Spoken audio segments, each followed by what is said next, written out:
Ketua GRB Jaya Hercules Demarsal berpotensi dijerat pidana atas ulah sejumlah anggotanya, diantaranya adalah kasus pembakaran mobil dan penganiayaan anggota Polres Metro Depok yang terjadi beberapa waktu silam.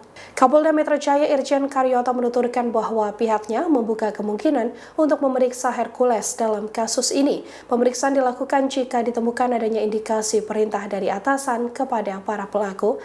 Kepolisian juga akan mendalami apakah Hercules adalah orang yang menyuruh melakukan pembakaran atau tidak.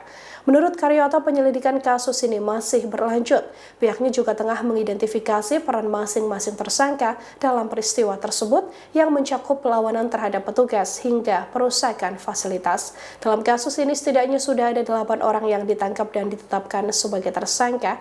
Kepolisian juga masih memburu 2 orang lainnya yang berstatus buron, yakni RS dan T. Mereka terlibat dalam kasus pembakaran mobil dan penganiayaan anggota Polres Metro Depok atas penahanan yang dilakukan terhadap TS. TS sendiri merupakan bagian dari GRB Jaya Depok yang cukup disegani di wilayahnya.